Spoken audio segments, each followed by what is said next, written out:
भारत के सरकारी कागजों में गृह मंत्रालय के भगत सिंह आतंकवादी मेंशन क्यों रहे आजादी के बाद? क्या ये शर्मनाक बात नहीं है?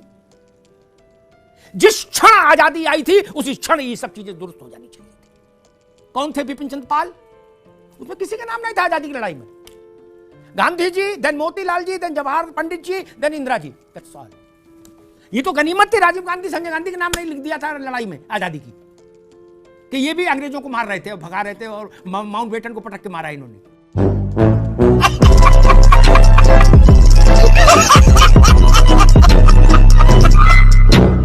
हाय फ्रेंड्स, स्वागत है आपका रैंडम न्यूज़ दुनिया चैनल पर।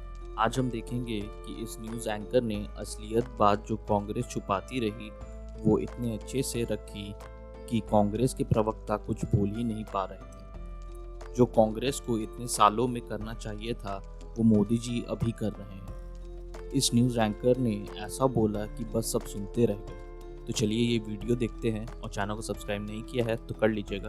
पास 2 टर्म पूर्ण बहुमत की सरकार, देश के अधिकांश राज्यों में उनकी पार्टी का शासन, 70 के दौर की इंदिरा जी का जो वर्चस्व था लगभग वैसी स्थिति भाजपा की। नरेंद्र मोदी की 2 टर्म की सरकारों ने क्या किया?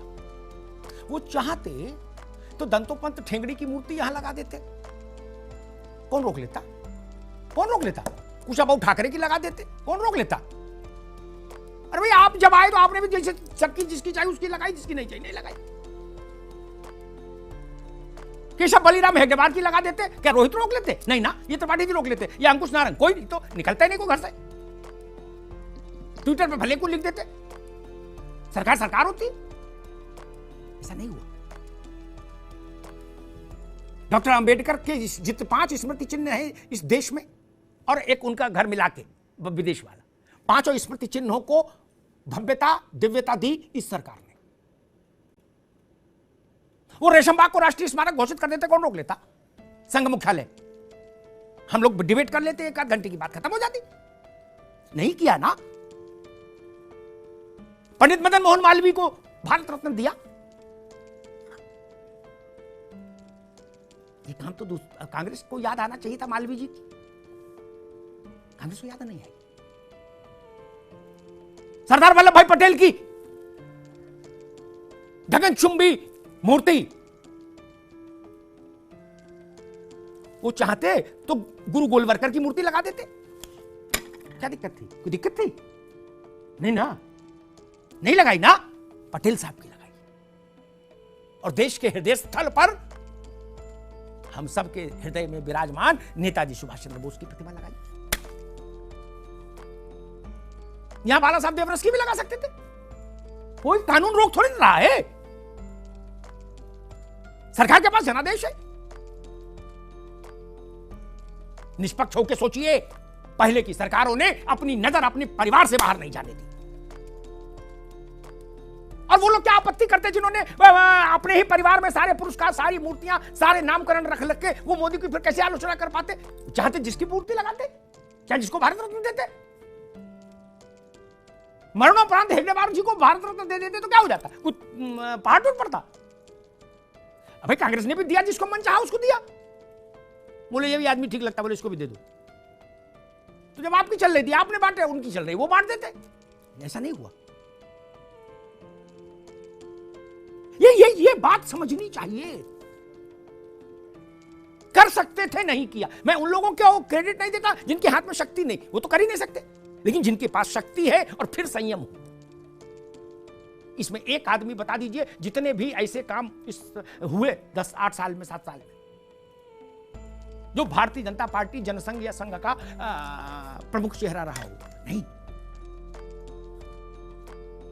ये बात मनमोहन सिंह जी के समय में नहीं सोची जा सकती थी कि सारे प्रधानमंत्रियों को एक संग्रहालय हो जाए, सबकी फोटो दिख जाए, सबका जीवन परिचय एक जगह दिख जाए, देश विदेश से लोग आते हैं। नहीं ना, अपना बन जाए वहां तक तो राजी, सबका नहीं बने।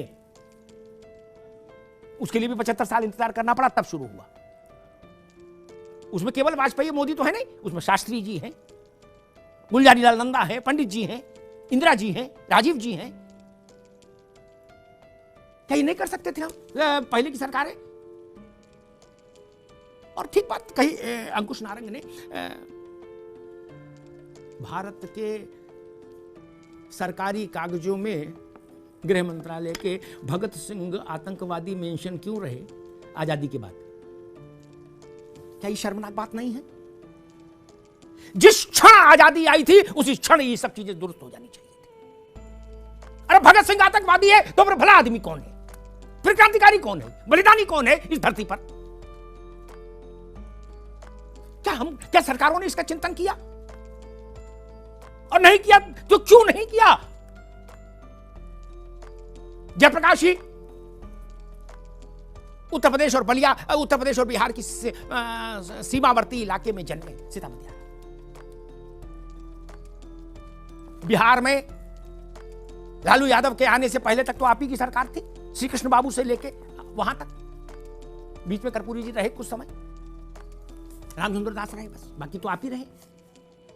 सोचा कभी जयप्रकाश जी के नाम पर बिहार में कुछ बड़ा काम करते? नहीं। उससे ज्यादा बड़ा काम उत्तर प्रदेश में हुआ जब इनकी अखिलेश यादव की सरकार आई। उत्तर प्रदेश ने डॉक्टर राम मनोहर लोहिया के नाम पर एक बड़ा अस्पताल और एक भारत में के सबसे बड़े पार्कों में से एक बड़ा पार्क बनाया ना, लेकिन वो कांग्रेस की सरकार नहीं थी। त्रिपाठी जी, कांग्रेस को ये आत्मचिंतन करना होगा। आपको पद मिला, परिवार में पद रहा इतने लंबे समय तक, इतना ही पर्याप्त है। बाकी किताब कापी तो दुरुस्त रखो। फिर ऐसा इतिहास मत लिख जाओ। और कालपात्र बात राव साहब ने ठीक कही। मान लीजिए जनता पार्टी की सरकार नहीं आई होती तो गई थी भैंस पानी में।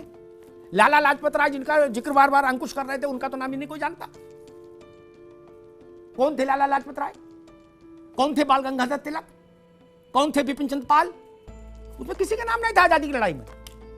Gandhi ji, then Motilal ji, then Jawahar Pandit ji, then Indira ji. That's all. ये तो गनीमत थी राजीव गांधी, संजय गांधी का नाम नहीं लिख दिया था लड़ाई में आजादी की, कि ये भी अंग्रेजों को मार रहे थे, भगा रहे थे, और माउंट बेटन को पटक के मारा इन्होंने।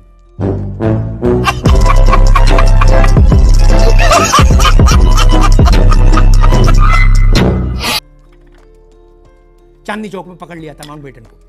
ये नहीं लिख दिया, ये कम है? पुरखों के साथ ये चीज ठीक नहीं। ये हमारे मान बिंदु हैं।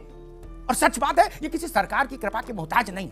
लेकिन सरकारें भी हमारे ही वोट से बनती हैं। उनको हमारे मानस का ख्याल होना चाहिए, हमारे चित्त का ख्याल होना चाहिए। जनता की चित्त वृत्ति का अनुसरण करना चाहिए सरकार को। हम क्या चाहते हैं, we the people of India, Bharat के लोग क्या चाहते हैं, वैसे चलना चाहिए भारत की सरकार को।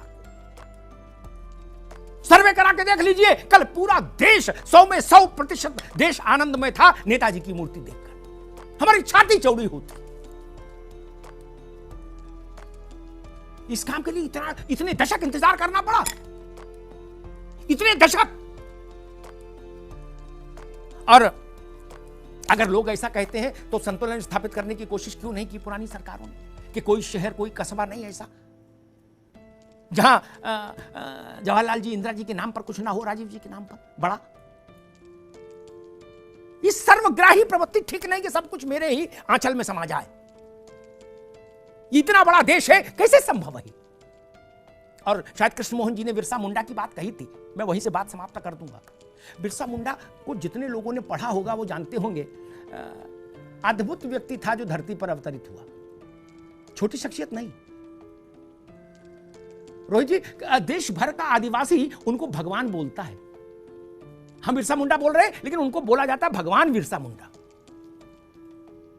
पहली बार भारत ने यह सोचा कि अपने इस लाल के सम्मान में सिर झुकाएं, तो उनके जन्म दिवस पर आदिवासी बिरसा मुंडा के उस पर एक सरकारी छुट्टी घोषित हुई और एक आदिवासी दिवस अनाउंस हुआ। हम इतिहास के पन्ने ही फाड़ देना चाहते हैं क्या? उनका जहाज बना के उड़ाएंगे? ऐसा नहीं होता दोस्त। ये साझी विरासत है। और जब ये लोग लड़ रहे थे तब आज की कांग्रेस वो कांग्रेस नहीं है, नहीं ना।